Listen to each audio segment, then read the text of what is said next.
पर देखते रहिए धार्मिक, सामाजिक, हर छोटे बड़े मुद्दों से जुड़ी खबरें सिर्फ 4 स्टार न्यूज पर। 4 स्टार न्यूज, खबर से समझौता नहीं। उत्तराखंड के देहरादून जनपद में पर्यावरण से खिलवाड़ किया जा रहा है। किसकी सह पर काटे जा रहे हैं बेशकीमती पेड़।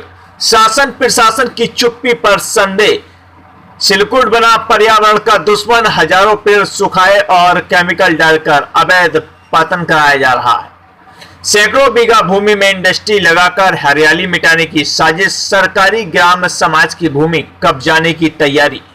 तहसील मुख्यालय विकास नगर से महज 12 किलोमीटर की दूरी पर स्थित छरवा गांव में ग्राम सभा की भूमि में 520 बीघा भूमि इंडस्ट्रीज के लिए ग्राम समाज द्वारा प्रदान की गई है।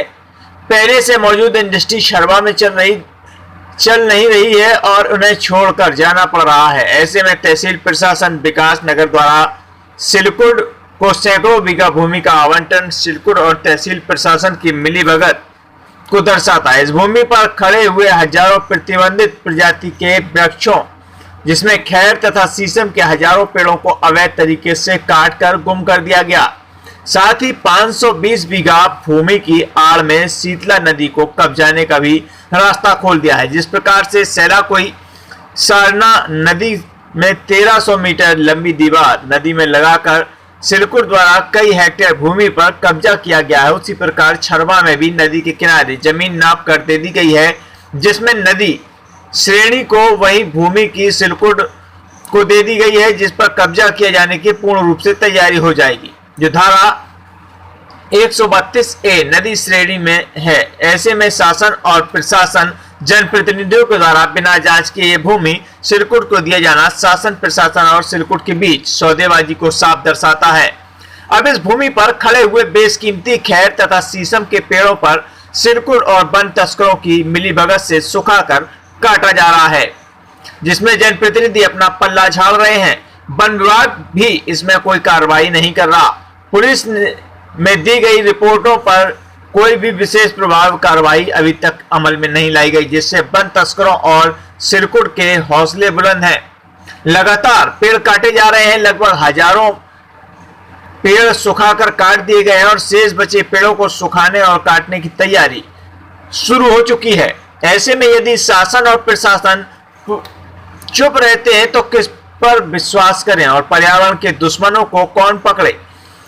इसके लिए पूर्व में ग्राम प्रधान छरवा तथा नई दिशा जनहित ग्रामीण विकास समिति शाहजपुर के द्वारा पुलिस तथा एनजीओ और पर्यावरण मंत्रालय भारत सरकार को ज्ञापन प्रेषित कर अवैध रूप से काटे जा रहे वृक्षों की जानकारी दी गई थी, लेकिन कहीं से भी कोई प्रभावी कार्रवाई न होने से शासन प्रशासन भूमाफिया और वन तस्करों की मिलीभगत को दर्शाता है। अब इस भूमि पर कंक्रीट के जंगल उगाए जाने की तैयारी है। देखते हैं शासन प्रशासन कहां तक इसमें अपनी भूमिका निभाता और वन तस्करों के खिलाफ पुलिस क्या कार्रवाई करती है। Amar Singh Kashyap, 4 star news, Dehradun. रामकरण जी, ये बताइए कि जो आपके द्वारा यहाँ पर जो ये खैर के बहुमूल्य पेड़ बचाने की मुहिम चलाई गई थी और इसमें आपने शिकायत भी की थी पुलिस को, और आपके यहाँ पर जो लकड़ियाँ हैं उन्हें रखा भी गया था जो पकड़ी गई थी, आज बहुतायत मात्रा में पेड़ काटे जा रहे हैं, क्या कहना है आपका? पेड़ तो ऐसा सर, ये ग्राम पंचायत की जमीन पर जो पेड़ लगे हैं ये तो कोई हमारे टाइम पर हमेशा करते आ रहे हैं, लेकिन हमने इतनी पैरवाई की है कि चोरों को हमने रात को पहरा देकर के किसी पेड़ बचाने के हमने अभियान चलाया, जिसमें हमने चोरों को पकड़ा भी है। इसकी लकड़ी मेरे पे मौजूद है और अब ये वर्तमान में मैं चाहता हूँ कि वो प्रधान जो है इन लकड़ियों को अपने सुपुर्द करे या इनका ऑप्शन कराए। ये मेरी उनसे बात भी हो रही है। और यही सवाल अब जो आप कह रहे हैं कि पेड़ काटे जा रहे हैं, अब ये तो मेरे नॉलेज में नहीं। मैं तो चाहता हूँ जैसे मैंने पैरवाई करी इस जंगल की कि पेड़ ना कटे, कम से कम पेड़ कटे, नुकसान कम से कम हो, तो ऐसा अगले प्रधान को भी करना चाहिए, ये मेरा मानना है।